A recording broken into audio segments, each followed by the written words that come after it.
Sitting in my chair late at night, watching crime unfold under the pale moonlight.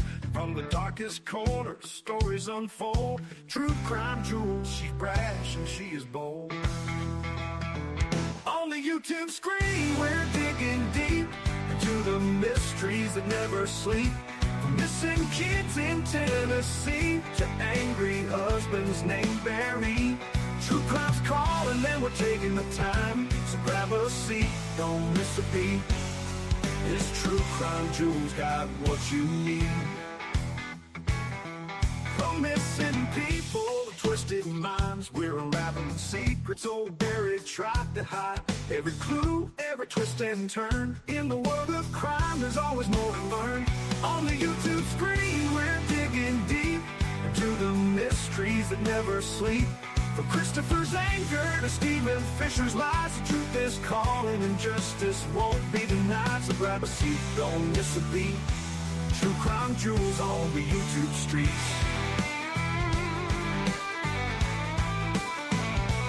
Lights are low, suspense is high. We're chasing truth, we spot every lie. Step into the darkness, hold on tight. Two flashlights out there in the dead of night. On the YouTube screen, we're digging deep. Barry Morphew's case is high. A boy in Tennessee won't be left behind. From the coldest cases to the ones that shine, true crime's calling and we're taking the time. So grab a seat, don't miss a beat. This True Crime Jewels got what you need. We're always watching Barry and waiting for the truth. In the world of crime, we discuss the truth. So hit that play and join the ride. On this true crime journey, join Jewels of Thought and our gemstone family.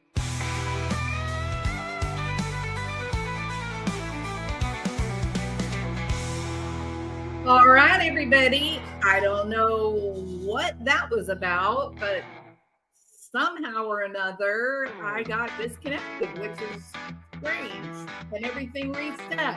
So hang on a second, people. In my chair, late at night, watching crime unfold under What the a mess. From the darkest corners, stories unfold. True Crime Jewels. All right, here we go. We're done now. Sorry about that. I'm talking about right before it was ending. I guess my electricity blinked or something interrupted the whole stream. So I don't even know if I'm connected to like I was also going to put this out to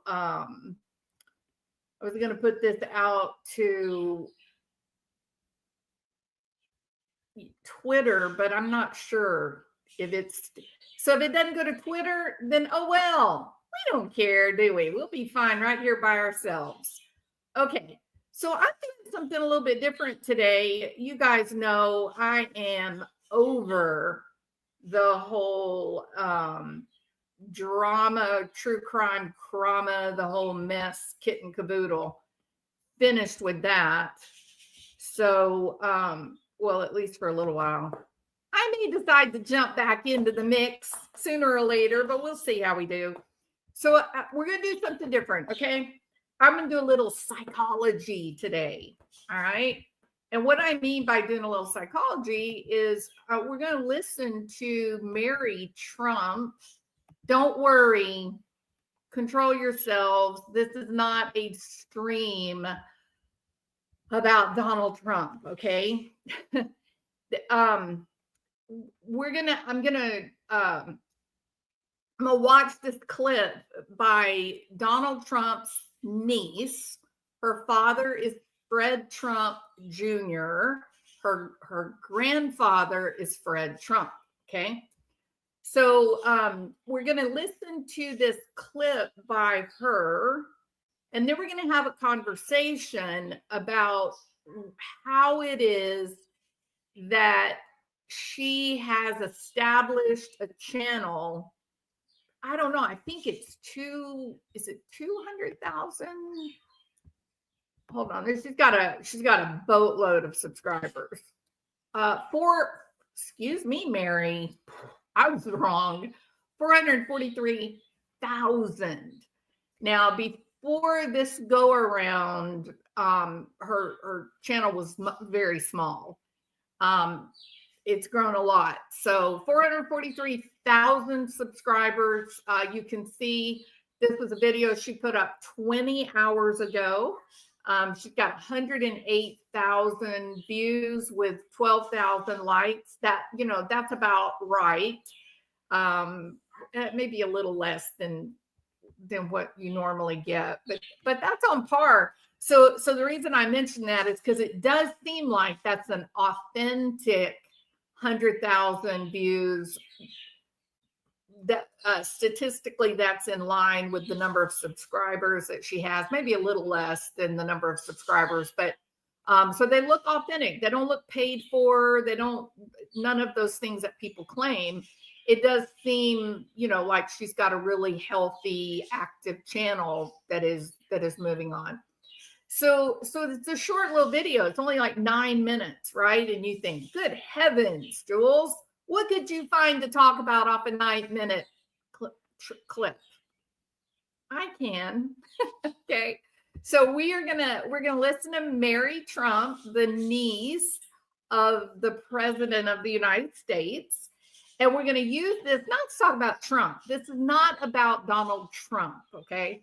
We're going to use this to talk about a different psychological context, principle, event, experience that I think we should all, every one of us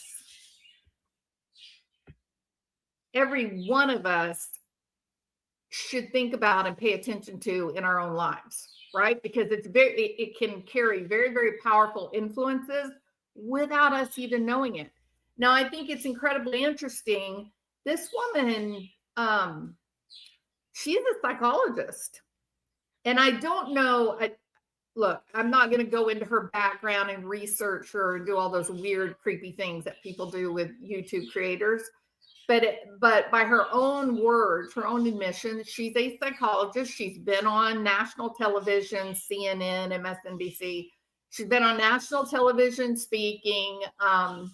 I would not believe that somebody would do that if they weren't telling the truth. So I accept without research. She's a psychologist. I don't know if she's licensed. I don't know if she practices. I don't know those things. I guess we would assume that she does. And she does not like Donald Trump at all. So you got to say that as well, right? But this was such a clear case of this phenomenon called intergenerational trauma that I thought, wow, I'm going to save this. I've saved the clip. I've got my notes because I'm going to use it like to teach with my students. So it's a very clear example of intergenerational trauma and how it plays out. Not, most people think of intergenerational trauma as, a grandpa abuses a son, and the son abuses his son, and that son abuses the next.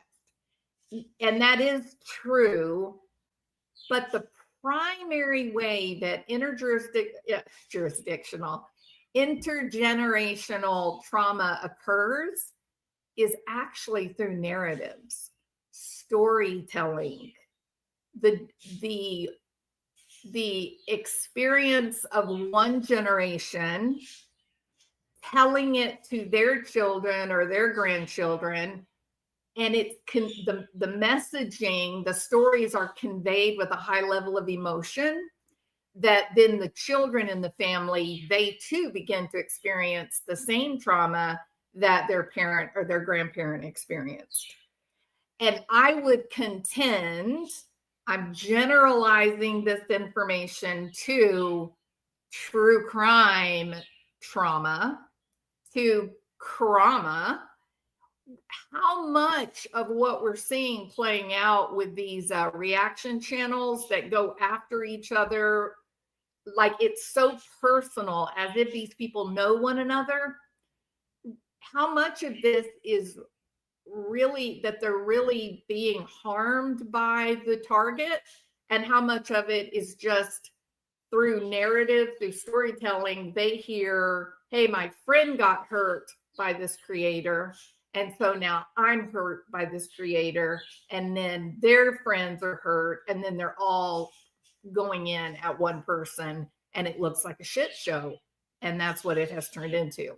So I think there's an awful lot of good information in this that we can then learn about and then extrapolate that, generalize that to include, does it have to just be family, or can we actually begin to learn and identify with the trauma of our friends? Is it only family, or can we be affected by trauma that relates to our friends, trauma that we see on the nightly news, trauma that permeates Twitter, for goodness sake? How much? So that's what we're doing. I told you it's going to be weird and different, but that's what we're going to do. All right, here we go. Let me make sure the sound's turned up so you guys can hear it. And I'm going to put the booster on. So you may want to check your own volume as she starts talking. All right, I'll be quiet now. So I've been thinking about this in the context of the misogyny in my family. Every single person, with the exception of my dad, I think, was a misogynist, including the women, especially my grandmother and my Aunt Marianne. Now, my dad and his siblings, for the most part, grew up in the 40s and 50s, the time in which there was sexism in every aspect of people's lives. My grandfather ran an extremely successful real estate business. And despite the fact that my Aunt Marianne was the oldest child, it was never, ever a thought that she could possibly be the person to take over and run the company. That would. So Marion Trump was the oldest. The second oldest was then Fred Trump Jr., named after his father. And then the third was Donald Trump, right? So she's angry. Mary is angry with her grandmother, Trump's mom. She's angry with her grandmother. She too is angry with her aunt Marianne, who is the oldest child. But of these large misogynist grandma, grandpa, Aunt Marianne, and the uncle Donald Trump, of all of these misogynists, all these bad people, the only one that wasn't misogynist was her dad, Fred Jr. I struggle with that as a psychologist, right? I struggle with, how does that happen? How does that happen that the mom, the dad, all of your brothers and sisters are all misogynists, but you're not affected by that? You don't have that? Now, real life is, yeah, you do have people that turn out dramatically different than the rest of the family messaging and structuring, which can happen in a lot of circumstances. For example, how about the case of like the golden child and the scapegoat, right? Very often the scapegoat is the one who's just willing to call out the BS. The scapegoat is the one who's willing to say, wait a minute, that's not what happened. You know, when narcissist dad or narcissist mom begin to tell one of their stories that makes them look good, but may not reflect very well on the children in the family, especially the scapegoat, then everybody else just keeps their mouth shut because they don't want to upset the narcissist. They don't want all the drama that comes with narcissistic rage. So they learn to be quiet and not call out the truth or stand up for what they know to be right. But the scapegoat becomes a scapegoat for a reason. They're not targeted because they're weak. The scapegoats most often are what? They're very powerful. And I don't mean aggressive and angry and physically overbearing. The scapegoats are the people in the family that are willing to go, what are you talking about? That's not what happened. Mom, you just told a terrific lie. Or, Dad, That's not what happened at all. You told me to keep my mouth shut so you could tell a lie to mom about what you've been up to. So the scapegoats, they become, they have to have their, they have to have their credibility damaged by everyone else in the family, because they are going to be the ones that stand up and say, hey, my brother abused me. Hey, my dad stole money from his best friend. I was there and saw it. Or my mom beats my sister when no one's around. But when everybody's around, then she treats my sister like she's golden. But if you only lifted that shirt up, then you could see the bruises for what mom really does when no one's there but us kids. The other kids don't, especially the golden child, they don't want to speak out and tell the truth, lest they begin to become the target of mom's anger or dad's wrath. The golden child, or sometimes there's a couple of them in the family, they'll begin to watch the scapegoat and what all the scapegoat is experiencing. And not only will they decide, ooh, I don't want what he's getting, I don't want me to suddenly become the person that's getting blamed for everything. And not only will they recognize that the scapegoat is being treated differently than the other kids in the family, but then they'll begin to join in with the abuse. This is very sad. It's very true. The golden kids will begin to join in with the abuse because that ingratiates them to the narcissist. If they treat the scapegoat as badly as the mom or the dad or both are doing, then the parents then are like, see, even your brother can see it. Even your brother can see that you are a troublemaker. You do this all the time. I don't know why you want to cause such trouble in the family. In the meantime, the scapegoat is sending there going, I didn't do anything. Like, why are you saying this to me? He did it. My brother, your golden child did it. I didn't do it. I don't even have a voice anymore. I don't even open my voice to talk to people because I've been so run down on the ground that I'm afraid to speak to anyone. But he did it and I saw it and nobody will ever believe me. So it's a terrible position to be in, right? So sometimes the scapegoats, they'll become, most times the scapegoat is the powerful one who is speaking out the truth. And I think probably across the board, most scapegoats will reach a point in their adult lives where they'll begin to realize it's never changing. I'm always going to get targeted. It doesn't matter how accurate I am in the things I'm saying or the stories that I'm telling. Somehow this narcissistic parent will always turn it around so that I carry the load, me, the scapegoat, right? So it becomes very painful position to be in, and many scapegoats say, screw you, and off they go. And they go out into the world and they feel like no matter what I have to do, I just need peace from all this. And then once they get out in the world and they start working and they find a mate and they have their own family and their own friends, one day they wake up and they go, wow, so I wasn't the problem in my family of origin. If I was such a bad problem in my family of origin, wouldn't my current family be as upset with me and angry with me for just being me? And that's not the case.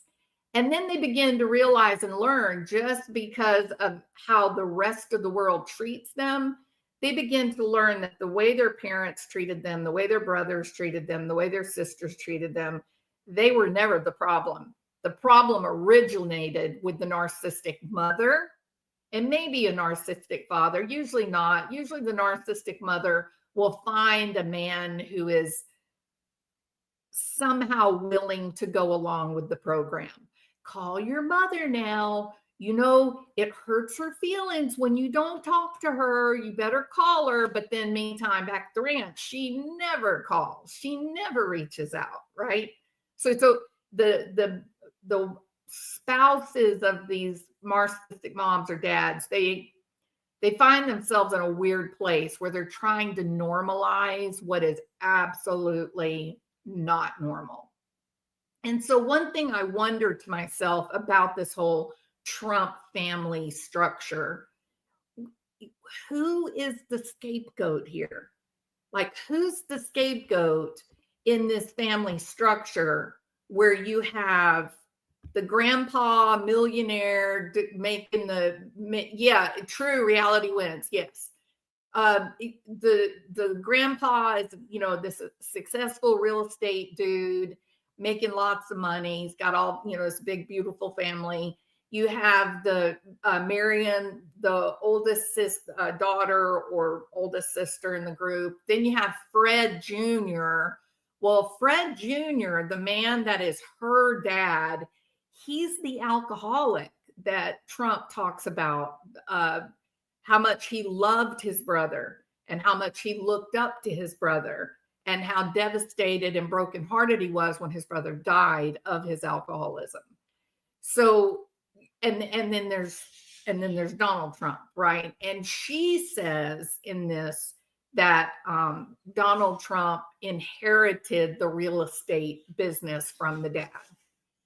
She does seem to be making this case that the oldest sister should have been the one to inherit the real estate business, but didn't she become a judge? Didn't she take like a completely different route? So it's a bit difficult, as she talks about, she came from this family of a misogynist, and the only one that was not a misogynist was her father. Even her aunt, the judge, even her aunt is a misogynist. She's a psychologist. There's no insight here.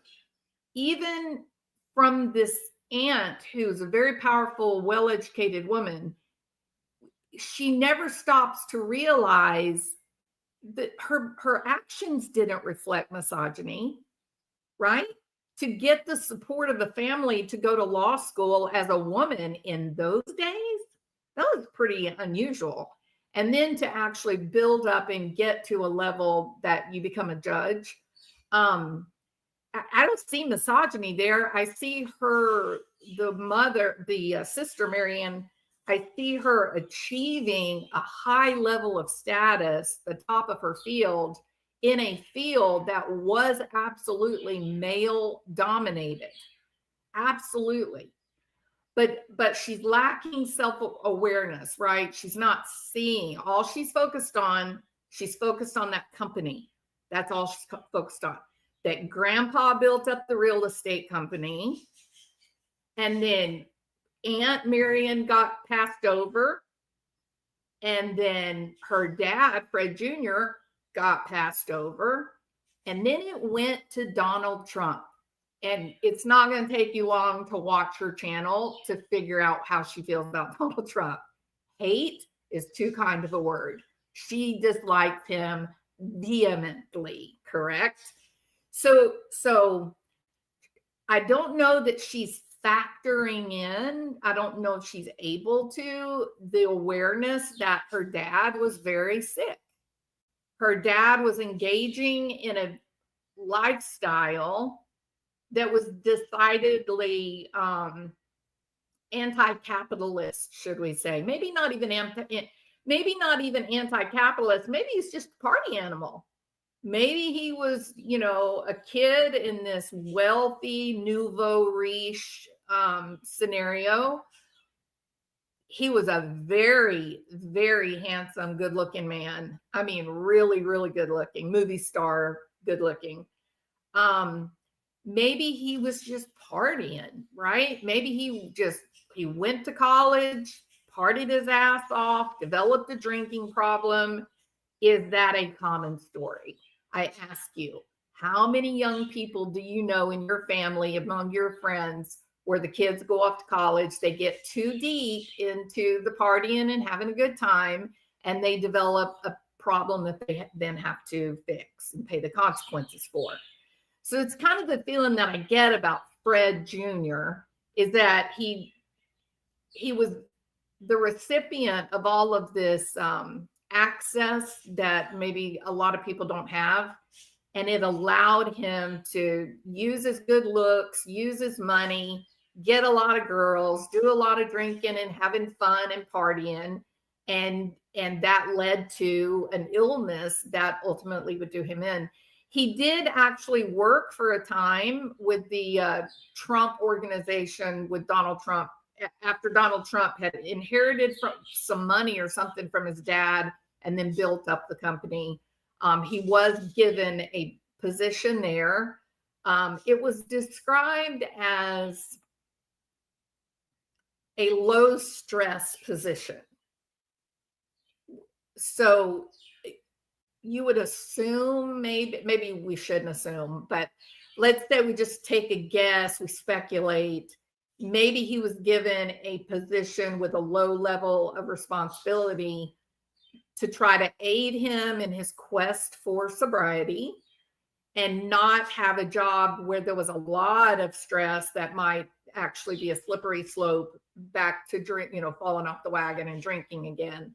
You can only guess, but he didn't stay there very long. It really wasn't a good fit for his personality. Maybe he was sicker than people knew, but for whatever reason, he just didn't do very well, and he ended up leaving, and then he died, not long after that. So the older sister will say she never wanted to be in real estate. She never wanted to run a business. She became a lawyer and then a judge in a male-dominated world. Her type of thought pattern, her interest level, her personality would not have been congruent to mergers, acquisitions, development, gambling, if you will. It would have been very, very unpleasant for her. She would have hated speculation, real estate speculation. She would have hated that. So I think it's very interesting. Mary, the niece, I think her perspective is really, really interesting, that she names her family misogynist, everyone but her dad. And by in equal, that means her, right? She's not misogynist either. That she names everyone misogynist, all focused on this one small element. And that was the grandpa was in real estate, Donald got into real estate. And that is the crime. That is the trauma. And you're going to hear it in just a minute. Okay, so let me get her started again. Be the oldest son, his namesake, Fred Trump Jr., my dad. For various reasons, that didn't work out. And then the next oldest son, Donald, was picked to be the heir to the empire. But heir to the empire. Okay, wait a minute, Mary. Hang on a second. Was it an empire? Or was Grandpa really good at real estate and he made a small fortune and he had an inheritance of substance to pass down to his children? And when you get into the documents, it was divided equally among the kids. He didn't think there is often this idea that sometimes narcissistic parents will have their golden child and they'll make that golden child receive the bulk of the estate. I know in my own case, my mom, in a weird, really odd way, she would say, well, I think the way the royal family does it is the right way, that the oldest son should inherit the estate because they're trying to keep everything together for continuity, for ongoing.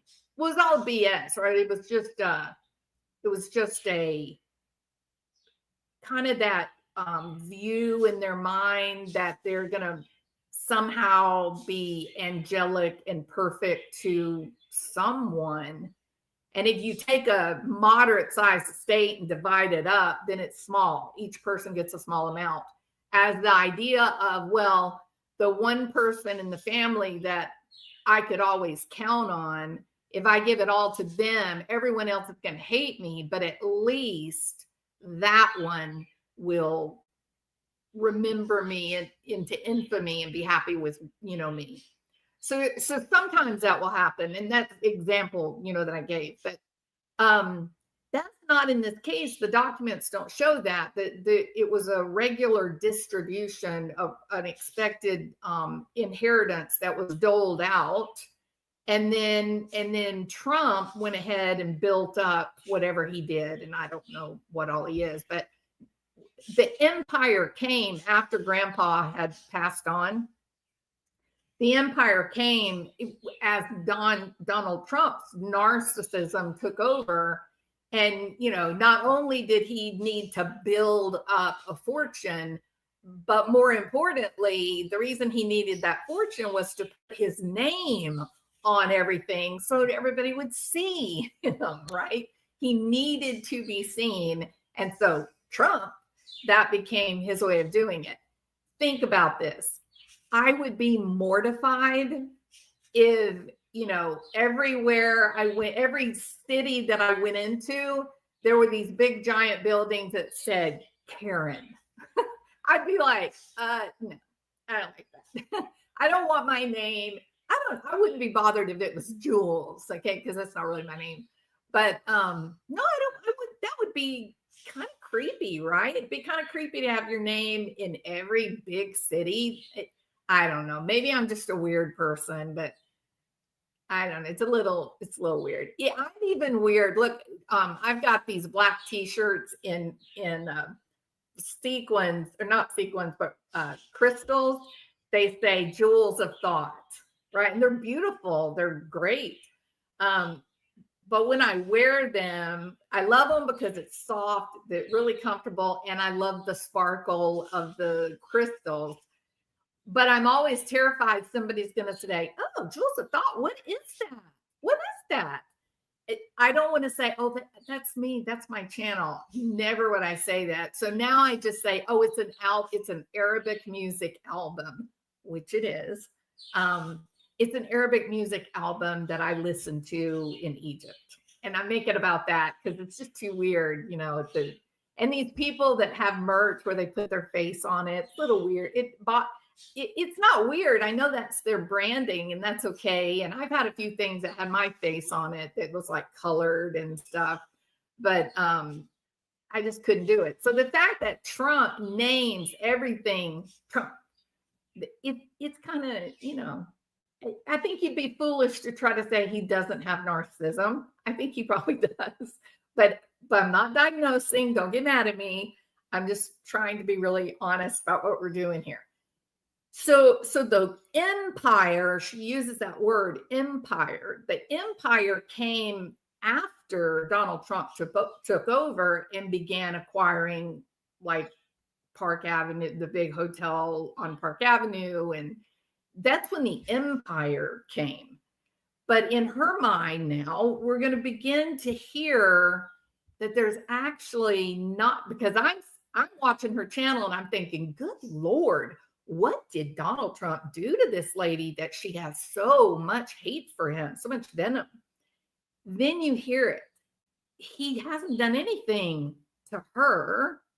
She's reacting to her dad, right? She's heard the stories about what Grandpa and Grandma and Aunt Marion and Uncle Donald, what they did to Fred Jr. And that's where her anger comes from. So I'll be quiet now. Was he the best person for the job? To be perfectly honest with you, given the fact that my grandfather was a sociopath and the kind of person he was, I'm not entirely sure my dad was the best person for the job, but he certainly would have been better than Donald. she literally just named her dad a sociopath. I'm sorry, not her dad, her granddad.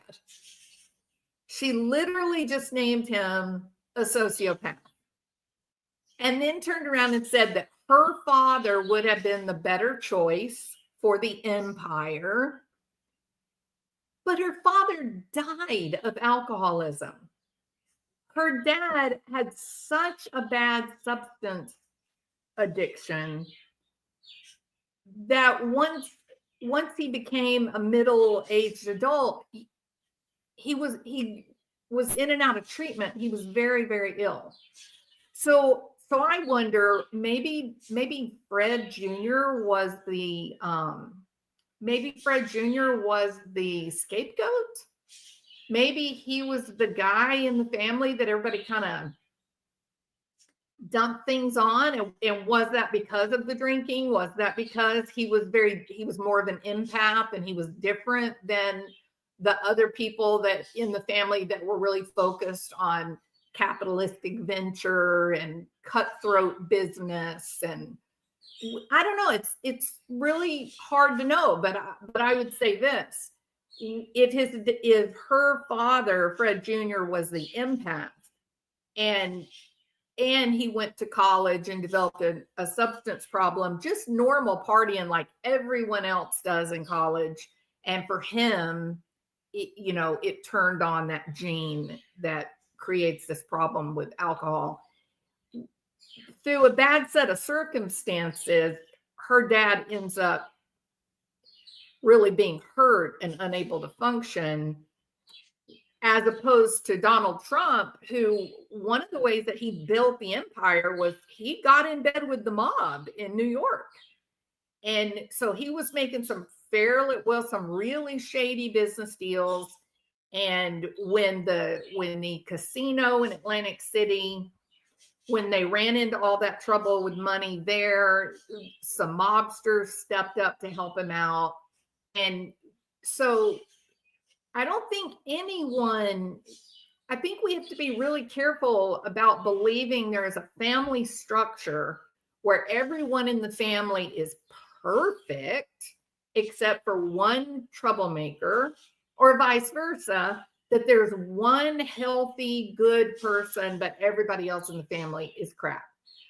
I don't think any situation is that cut and dried. I think that we all live within our families, the people that we allow in our sphere. I think we all live in a system. We live in a system where not everyone has one effect on others, but that everyone is fulfilling a role. And whatever their role is in the family, that is what affects all the other people in the family. And so it kind of keeps it going. It's all balanced, like gravitational push and pull, right? And somehow with Fred, her father, he was everything that his sister and brother were not. So his sister was very, very driven. She knew no fear. And the reason I know that is because that day and age, to become an attorney and then to become a judge, she would have had to have been impervious. She would have had to have had a shell around her where all the men that were angry that she was in their sphere, she wouldn't have allowed it to affect her, right? So I think she was probably very, very powerful and focused and did not care what others' opinions were. We know the same thing about Donald Trump: achievement at all costs. And he, even when he was like in high school and college, athletically, he was very high achieving. Academically, he was high achieving. So something in Trump, he was very driven for high attainment, and he didn't let little things like relationships and kindness detract him from that bigger path that he was on. And maybe Fred Jr., her dad, maybe number one, maybe he had some genetics in him where he was dealing with some mental health issues. Maybe he dealt with depression. Maybe he was a bit bipolar. Maybe he was a bit negative and pessimistic or schizoaffective. He may have been a bit schizoid, where he just was having trouble relating with the world now that everybody was an adult. That as long as he was a kid and he could go drink and he could go party, then he did fine. But then when his age group entered middle age and became adults, he got left behind, and then he didn't know what to do with himself. So he medicated all the time. There's a lot of things that could have happened that ended up there, but somehow she has set up this huge channel, 400,000 plus people, subscribers, and it is a boiling cauldron of hate for her own family. It is a sad, overall sad situation that she's dealing with. So she calls her grandpa a sociopath. She says she calls her grandmother and her oldest aunt, they're misogynist. So that if they're misogynist, that means they hate her, Mary. There's something working here. She's not ever around them. She doesn't know them, and yet she repeat stories that other people have told. Is this intergenerational trauma? So, intergenerational trauma or transgenerational trauma is like the transmission of the effects of traumatic experiences from one generation to subsequent generations. It doesn't have to be physical beatings. It might be behavioral. It might be that one of your grandpa or your grandma was very violent, very brutal, and then your parents tell you the stories of the horrible beatings, so they're traumatized just hearing the story. Not that anyone ever hit them, but just hearing the story, thinking about your mom or dad being brutalized, that would have trauma on you, right? But there's also psychological gains. There's psychological trauma that might come from, you look at your family, you look at all the aunts and uncles, and they're all these very high achieving people, lots of money, top of society. But then your dad didn't do that for you. You may be angry that your own parent did not achieve what everyone else in the family achieved. That must be a very difficult path to be on.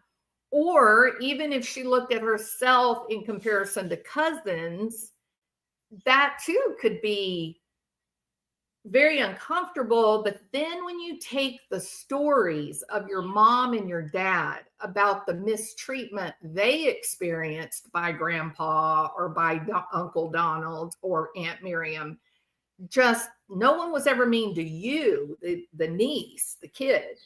But hearing the stories of your dad, who Fred Trump Sr. was at one point vocal that he and his wife were very disturbed about what Fred Jr. was doing, the lifestyle that he had chosen, and that he didn't understand how he could waste his life like that. Right? He was vocal with that. That if you're the kid that is addressing, you would be really hurt by that your parent would talk like that or acknowledge that in public. It would be really painful. So is that what happened to Mary? Did she hear these stories from her mom and her dad about how awful Fred Sr. or grandma or your aunt and your uncle, how awful they were to them, to your dad and to your mother, that you then just make that a part of your identity? And instead of building a life of your own, building a life that you're proud of, engineering your own accomplishments, you are forever bitter and jealous or angry with the people that you perceive kind of robbed your dad, robbed your mom, robbed even you, your family, of some other class of lifestyle, would that qualify as transgenerational trauma? And I think in this case, I think definitely. So passing the stories of trauma and then the behavioral or psychological consequences of the trauma that your mom or dad, experienced and lived through, even though you're not directly related to the original traumatic events that happened, you still become a part of it. What about oppression? What about, like, the case if your grandma was in Auschwitz? They were Jewish, they were in Auschwitz. Wouldn't you be traumatized by the stories and the knowledge of what your grandparents or your parents experienced in Auschwitz? Same thing can happen. Same thing can be true of grape. That just hearing the story from your mom or from your sister, it can carry enough punch that you hearing about the trauma and the consequences of the trauma, now you absorb those consequences, you absorb those traumas, and it changes you. You begin to act as if you actually did experience it, that you actually were there at the precipitating events. People that suffer transgenerational trauma, they're very often plagued with mental health issues.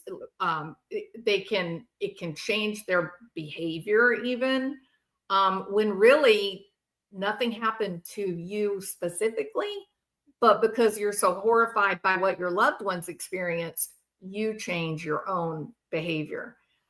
Descendants very often of trauma, the descendants will very often experience symptoms of anxiety and depression, just like it had actually happened to them. They can develop such animosity and develop such powerful trust issues that it can even interfere with them being able to form a healthy, loving relationship with someone, just by hearing what your family members experienced or what your friends experienced and how it affected them. So then we get into the epigenetic information about trauma and transgenerational trauma. Does it have the ability to actually change us physically? Like, can we develop a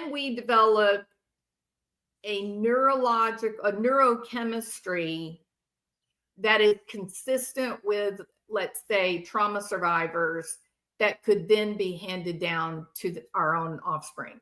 And the research says yes, that there is epigenetic changes that can be found directly from transgenerational trauma. So it's crazy when you think about, it's not always what we ourselves have experienced. Sometimes when we act out, sometimes it may be because your own grandma or great grandma or great great grandpa was traumatized and you picked up, your genetics was altered based on the trauma that they went through. And this is another one of the reasons why, when there is big trauma in your life, for example, the people in Texas where they had the massive flooding a month ago or so, those people will definitely want to go into treatment. They're going to want to go through the process of therapy because you're learning. And anytime you learn something, your brain forms physical retrieval paths that alter the shape of the brain. Through that training and through those renewed retrieval paths, you actually physically can heal from the trauma, reducing the possibility of epigenetic exposure, passing it down to the next generation of offspring. We call that like cognitive imprinting or emotional imprinting. The elders in the family will recount traumatic events. They'll tell stories. then we listen to those stories, and some of us will internalize the empathetic exposure. We will internalize that as if it actually happened to us, resulting in feelings like fear, shame, or even hypervigilance. Not only does this have to relate to emotional experiences like what Mary Trump seems to be demonstrating in her profound hate for Donald Trump, but it can also include like whether you like what your worldview is. If there are certain people that you will naturally start to kind of move away from without even knowing why. You may be a person, since you came into the world, since you got birthed, since you came into the world, you navigated elementary, junior high, high school, college. Now you're, a middle-aged lawyer. And yet every time you think about getting married, your blood runs cold. But you have no experience where anyone ever hurt you. You have no experience of betrayal. No one's ever done anything to you to make you sorry you had a girlfriend or boyfriend. But something in you is so aversive to the thought of marriage that may actually simply be epigenetic influence that you're just not aware of. So going to therapy after a trauma, going to therapy, working through it, developing new retrieval paths, changes the shape of the brain and how the brain functions. People that stimulate their parietal lobes regularly, they're less likely to develop anxiety problems. It's a long story why I can do that in another video. I don't want to, do it right now in this one. But I do think that developing a healthy awareness that we're not as simple as monkey see, monkey do, that all of us are under not only immediate trauma, like whatever we've experienced in our own lives, but we're also all experiencing historical trauma. There is a genetic endowment that passes down things like survival skills, being able to recognize a snake with slatted eyes as a dangerous creature, but it's okay, one that has round eyes. All of that is being handed down from our caveman ancestors, but we are definitely also experiencing trauma effects from, more contemporary ancestors, even our parents or our grandparents, that we could be influenced. I wonder if that's what's happening, or if perhaps Mary Trump is just experiencing like this narrative, the narrative succession of being little, listening to the stories, and then automatically saying, oh, whatever my parents said, whatever they experienced, that was right. And so my whole family are evil, horrible, terrible people. And how do you make peace with that so that you yourself can be proud of who you are? I do think probably the most accessible example for this idea of cultural narratives, handing how the transgenerational trauma can affect you today. One of those is like slavery, right?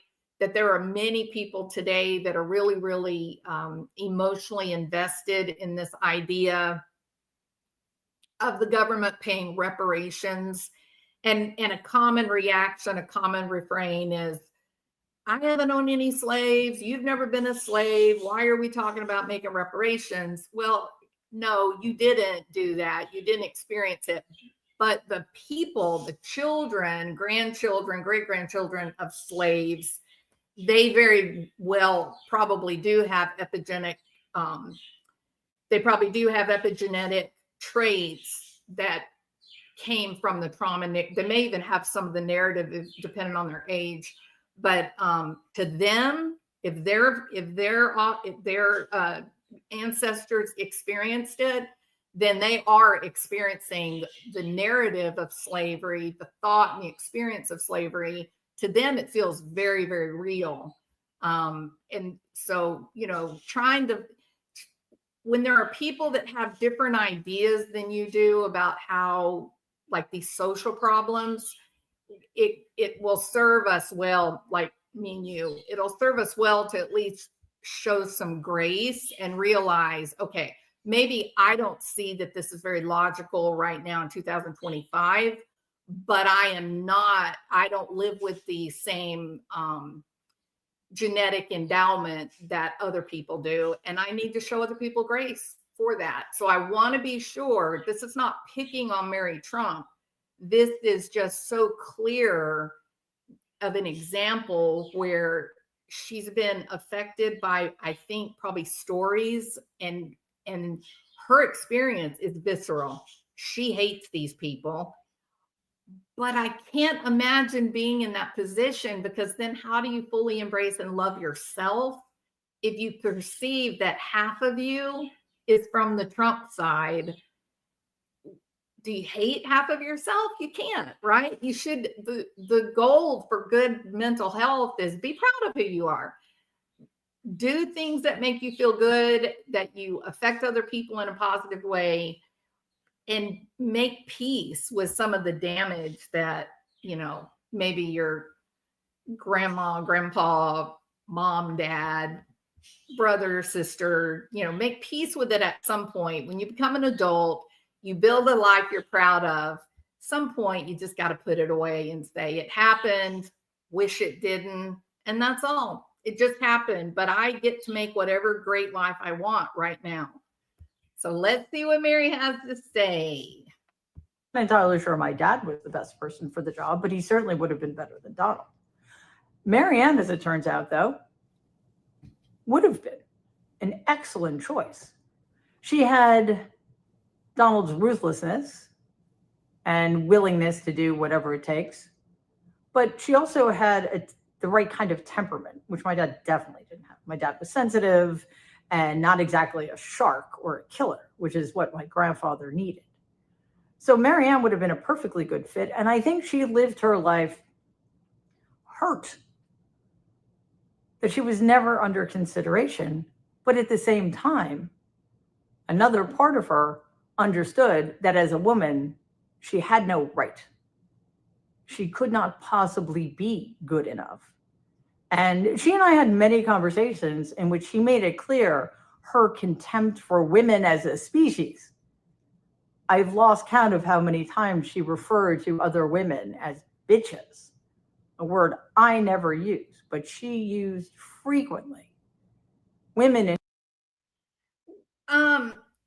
I'm struck by how personal this is to her, right?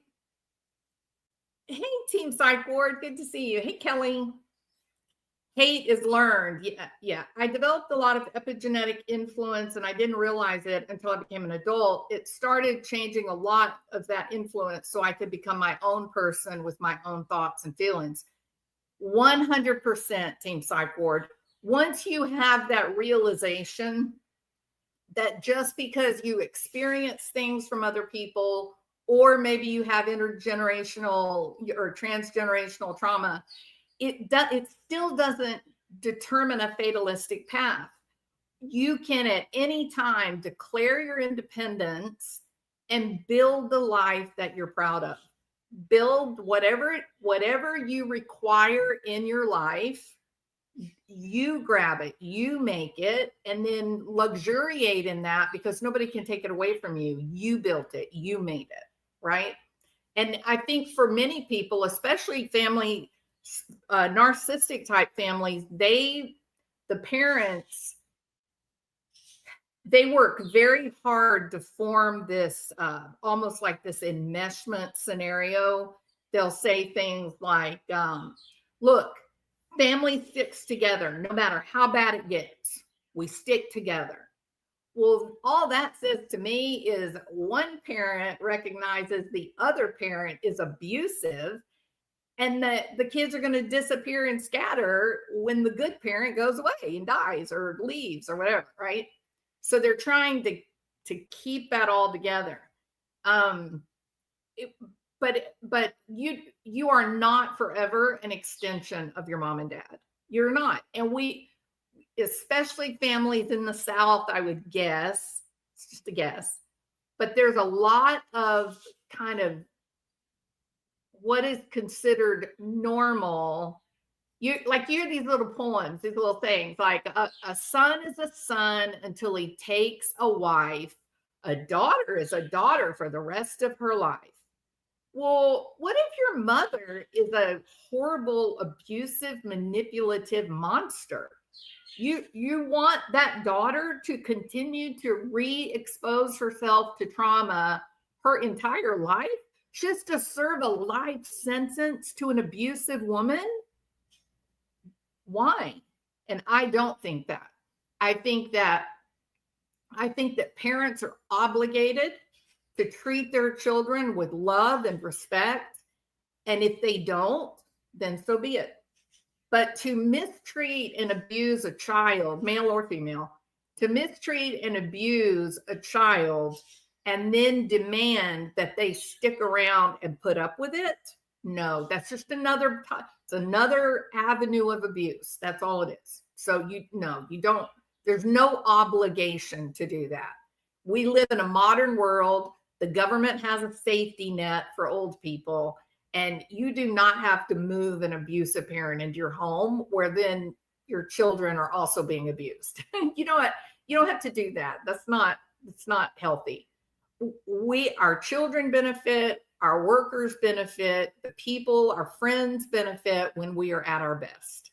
And so the goal should be not withstand the abuse at all cost. The goal should be, what do I need to be healthy, and then make that happen. And I believe that Alfred Adler was right on that. Okay. I believe this starts with parental alienation. It did with me. I wake up to criticism over making a sandwich. That's it. Just give the roaches a reason to move over there. I was at the kitchen table, and that's because she was at the counter making her lunch. It's insidious.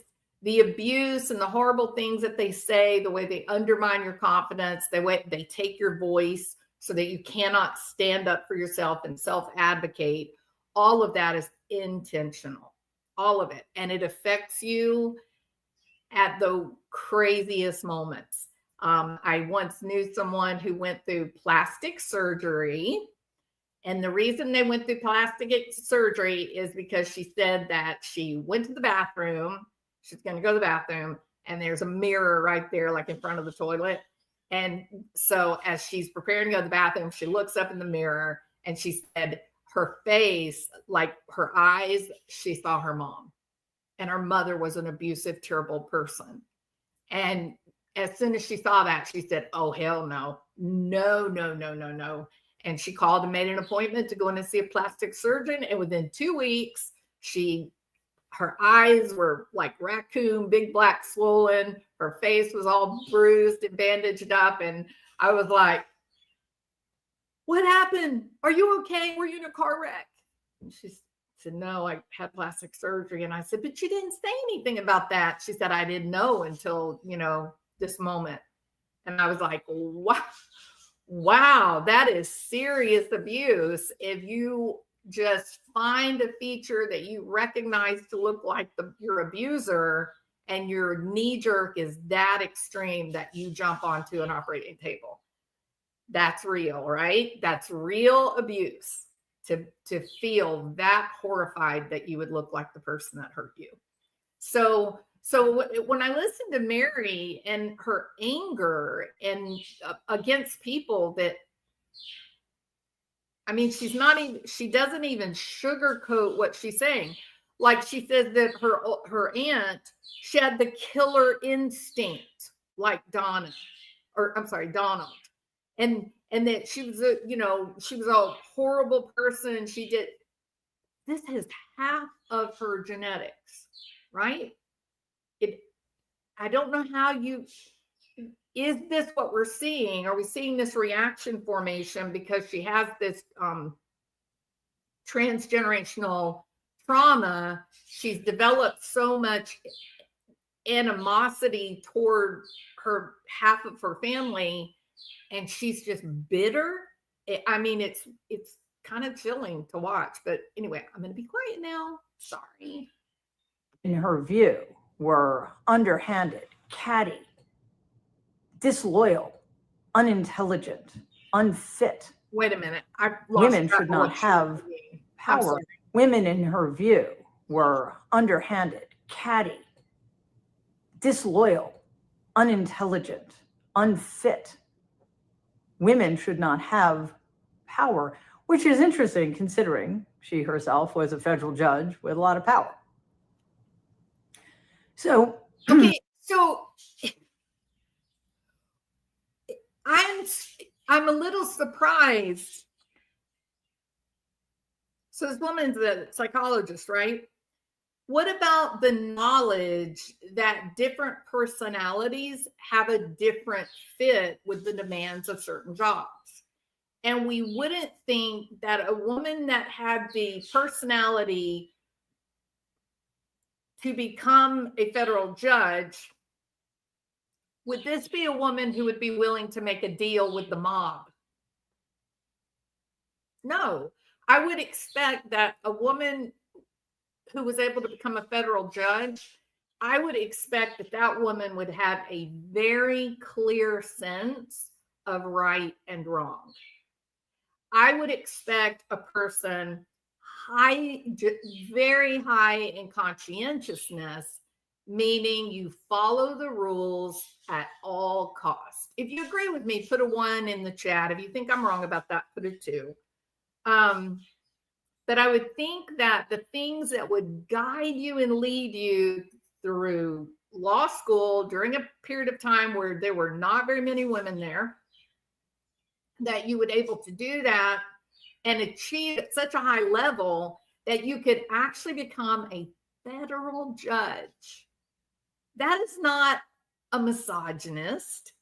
That is a woman who's thumbing her nose at men in power. That is a woman who is staking her claim for all of womankind.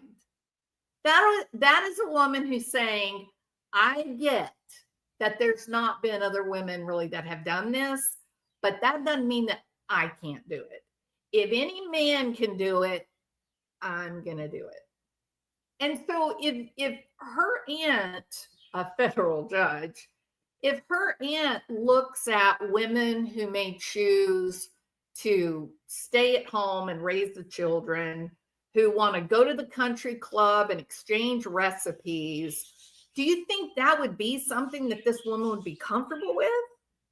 Absolutely not. She would have been bored out of her mind if she had been thrust into that traditional female role of that day, right? She fought back against it. So I don't hear in this whole description and story about her aunt and what her aunt was like, nowhere do I hear misogynist. Everywhere throughout the story, I hear that her aunt was an incredibly strong-willed, driven, focused woman that did not have time for domestic nonsense, if you will. That she would have been in misery being a stay-at-home mom trying to raise kids and might not have turned out very well, might have ended up in an abusive situation because it would have been a very poor fit between her personality factors, her strengths, and the demands of the position. Look, I'm going to tell you, I'm going to own it right up. First time I got pregnant, I was educated. I knew 3 years, first 3 years of the baby's life, most formative, right? That's where that's the foundation that is laid. So I had an agreement with my husband. When the kids come, I'm not going to be working for 3 years. However many we have, the 3 years of their lives, I'm home. It's a great plan. I knew what I was doing. I was an educated woman. I knew all about it. 6 months in, I was losing my mind. 6 months in, I was like, I can't do this. Like, I can't do this. I can't. So I made some changes. Hired a girl to come in and keep the baby while I went to school and did some different things. But I was mostly with the kid, and then I had a few hours where I was out in the world being me. And I wouldn't have gotten through that 3 years if I had not done it, but I did it both then and also with my daughter. So no, I don't think the lady that becomes a federal judge back in the 60s is definitely not a woman who would look at just staying at home or being a secretary. I think that would have been misery, and that woman would have been a really unpleasant person. And I think she pursued what she wanted, and she didn't let misogyny, the belief that men were better than her, the belief that men were more powerful than her, she did not let that happen to her. And Mary Trump should know that. She's a psychologist. Now, I don't know if she has a master's degree, a doctorate degree, PsyD, PhD. I don't know anything about her. I just know she identifies as, I'm a psychologist. But yeah, no, I don't see misogyny in that. I just see someone that made a choice for what they wanted in life and what looked interesting, and then they pursued it and they achieved it and they did it. That's what I see. I think that we can extrapolate from my experience with misogyny in my family to what's going on now and what continues to go on in this country. Because it's bad enough that men are still pretty much in control of everything. And with the fascist Republican Party in charge, it's basically white men, and it's extraordinarily wealthy white men who are in charge of everything right now. But there are plenty of women who are giving an assist to the project ongoing, which so many of us have lost sight of because the news cycle continues to be insane, that one of the agendas of the Trump regime is to strip rights from women across the board. The other reason we really... Okay, I didn't listen.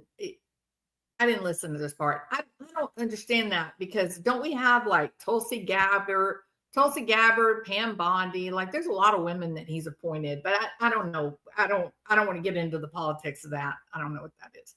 But the thing that I thought was so interesting about this was how you can see how deep in her convictions are, that her family, they're killers, they're misogynist, they're every horrible word you can come, or ism you can come up with, but none of those people acted upon her.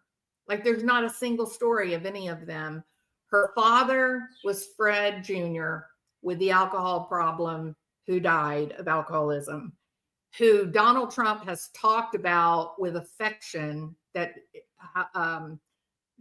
how sad he was about the whole debacle.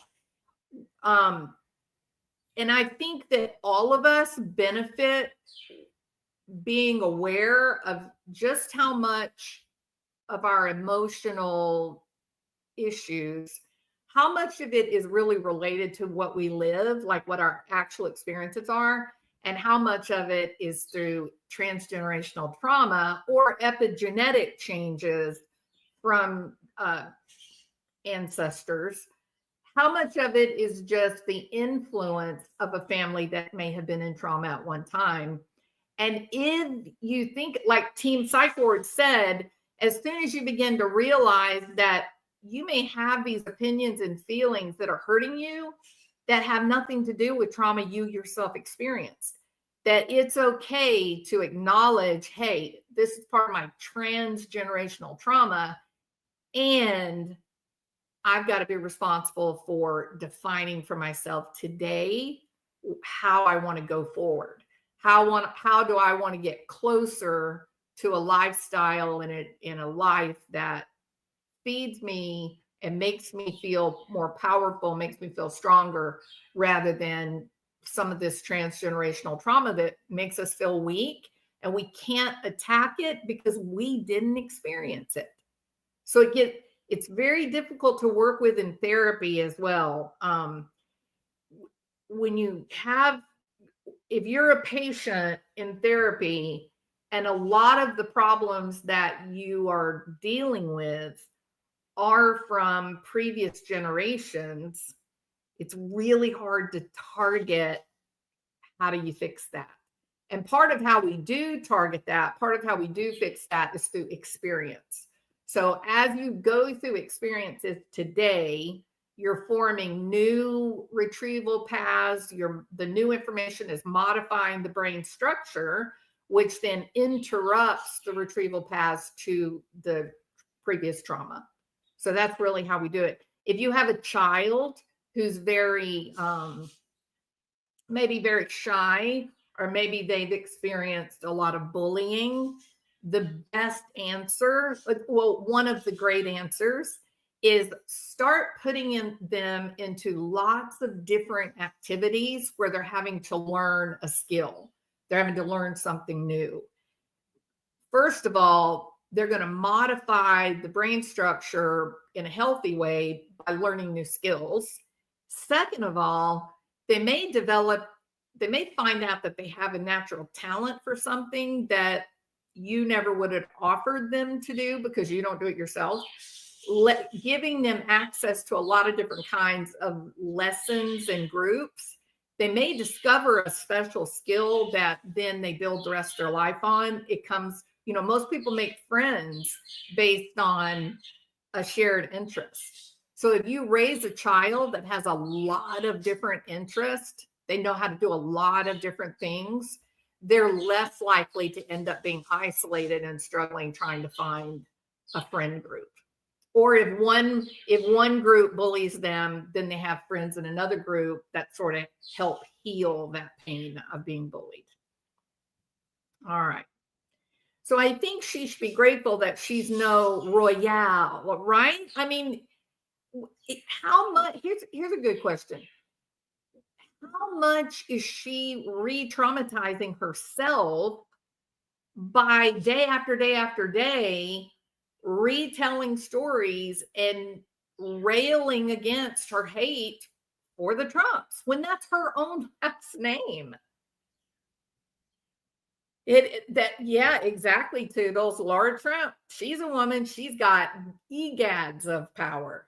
Yeah, this misogynist stuff is, I don't see it with this family. Look at the kid. Look at Donald Trump's kids, because I don't know the kids and the other siblings of Trump. But look at his kids who have been very visible and out there. Every one of them is a business owner, and for a long time he really pushed his daughter forward and really promoted her and talked about what a great businesswoman she was. What about Kai? What about his granddaughter?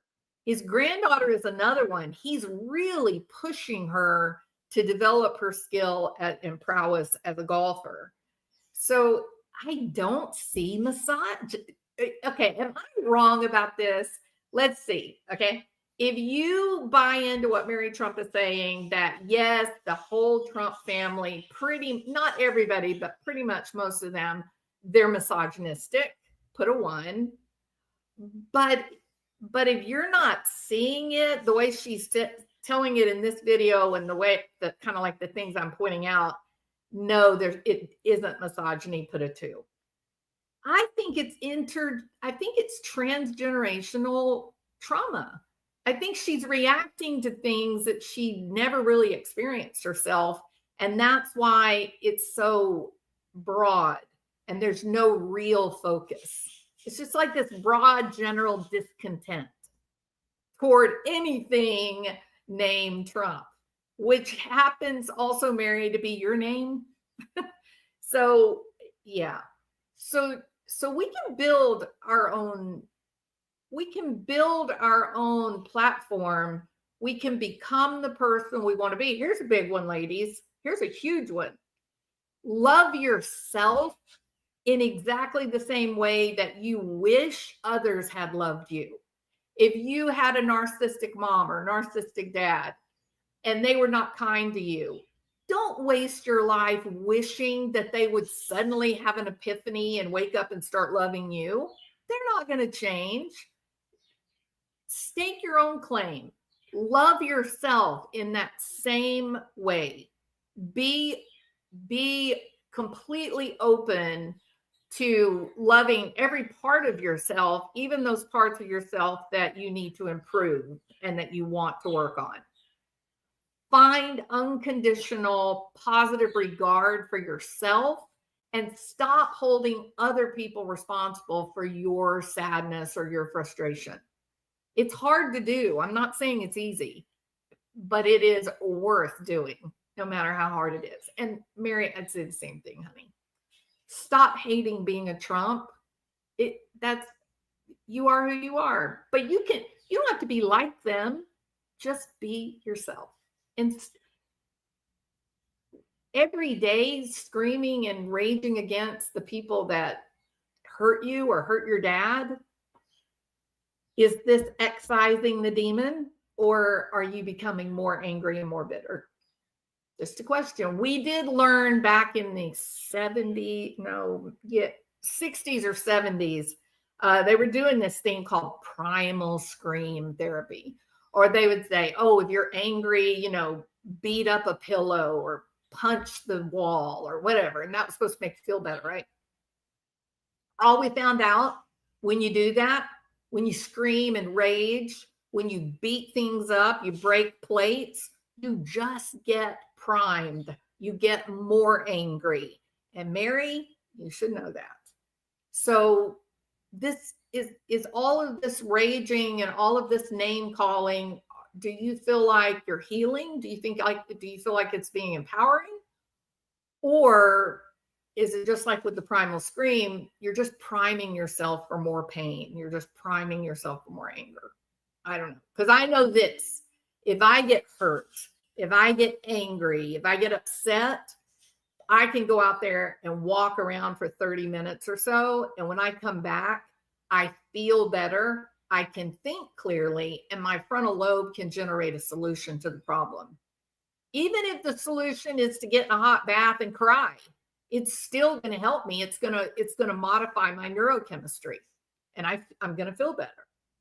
So I think making decisions for things, not just getting the rage out, but making decisions for how do I turn this situation around and let it be something that I benefit from, something that helps me, that's a healthier route, in my opinion. All right.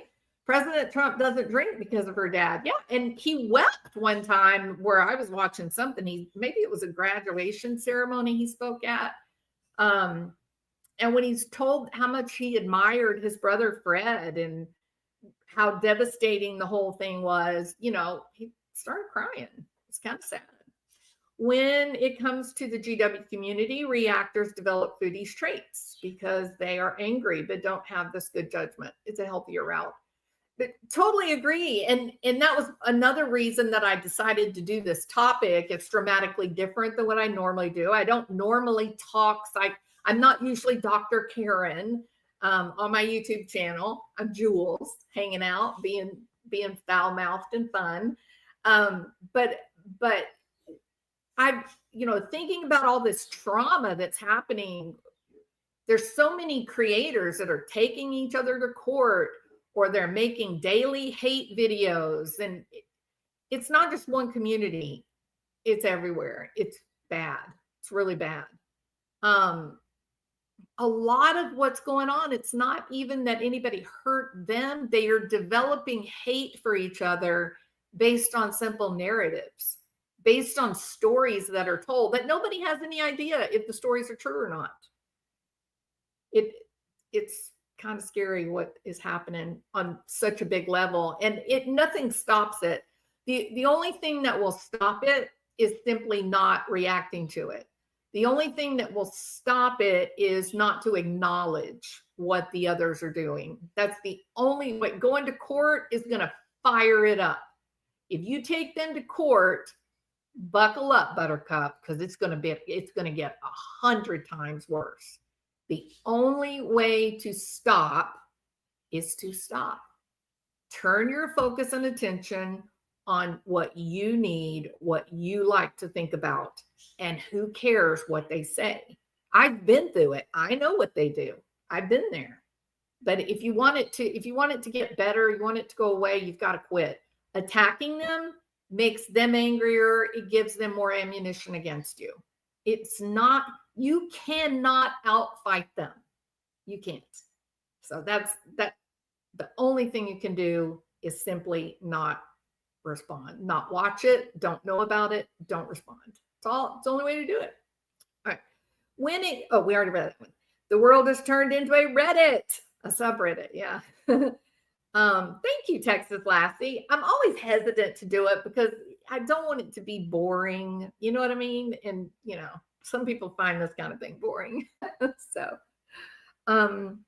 you can be Dr. Karen anytime with your community. I think I speak for the majority. Well, you're very sweet. Thank you so much. People are so on edge. It's crazy. And it's everywhere too. Things are weird. Things are very weird right now. So for me, I've turned off the news. I don't watch the news. I have kind of pulled back from true crime because so many of these people have gravitated into true crime. They're acting out their own trauma with these scenarios where there's true victims. And I just can't be a part of that. I'm not going to be a team player on a bullying group. I just can't, I'm not going to do all that. So I do what I do.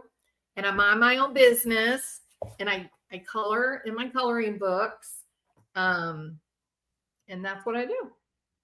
Because I can't, right? What do they say? You got to practice what you preach, right? So I'm trying to practice what I preach. Here's one of my finished ones.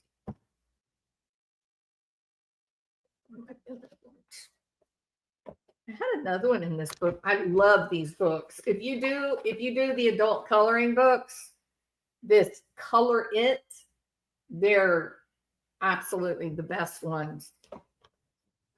I had another one in here that I would. Oh, this one I'm working on. I love her. So that's what I do to relax. And I walk. My husband knows that he's in trouble if I take off walking. If I take off walking, he's like, uh-oh, what'd I do? No, I'm kidding. He's a good guy. All right. Okay, so we're done. And the channel link, let me put up the channel link in case you want to go over and finish this video or watch more of them.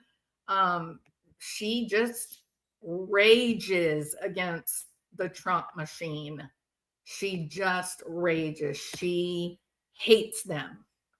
Hate is not strong enough word. But I think the lesson on the transgenerational trauma through narrative storytelling, I think there's a powerful lesson in that we could all benefit from. Be really careful. Be really careful about what it is that you're responding to. Take a minute to stop and ask yourself, did this really happen to me? Or is this my interpretation? Or is this something that happened to my mom? Like, what am I really responding to? And then the big takeaway, can we really hate half of our lot, half of our existence, who we are? We don't have to love them. We don't have to embrace them. We don't have to make them part of our daily lives. But we do have to recognize, I'm me. That's how I am. And I'm going to get busy giving myself unconditional positive regard and I'm going to love myself the same way I wanted those people to love me. In this case with Mary Trump, this video, she definitely demonstrates her hate for Donald Trump is 100% all about her dad failing and not taking his rightful place in the Trump empire, as she says. She's angry at her dad and she can't bring herself to admit that. You would not put someone who's in active addiction, you would not put them in charge of an international company. You just wouldn't, that's just silly. But she doesn't have clarity. She can't see that. All right. Have clarity. Your life will thank you if you develop clarity and make choices based on what you need to be happy and healthy. All right. Okay. I got to go. I don't know what song we're going to go out to. I don't want to go out to the shit show. Oh, we can go out to Dreams. See you later. Turn it up. Woo.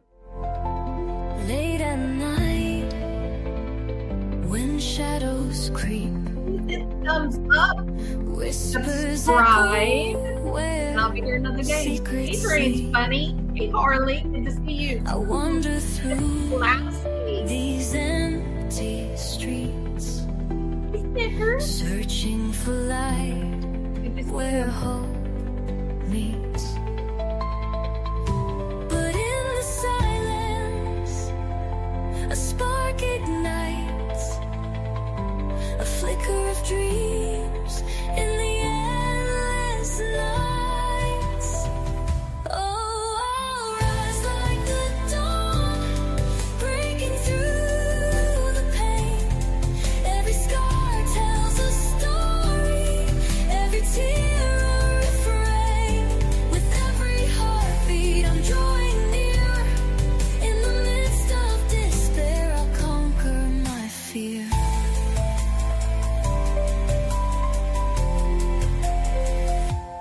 Find the light, don't lose your way.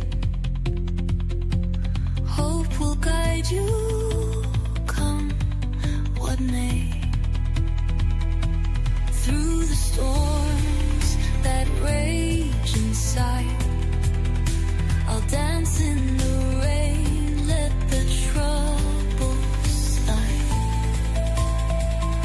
With every step, I'm reclaiming my voice. In the chaos, I'm making my choice.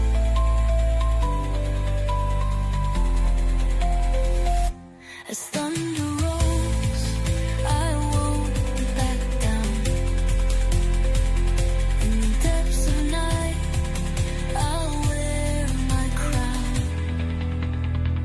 Oh, I'll rise like the dawn, breaking through the pain. Every scar tells a story, every tear a refrain. With every heartbeat, I'm drawing near.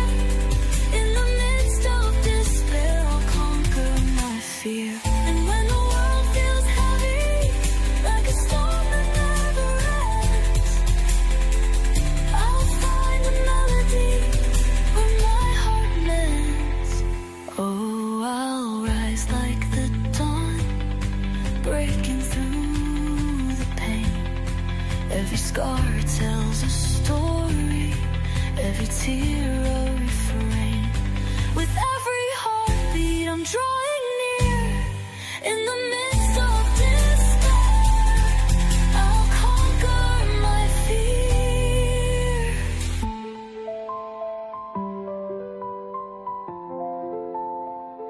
As the sun sets low,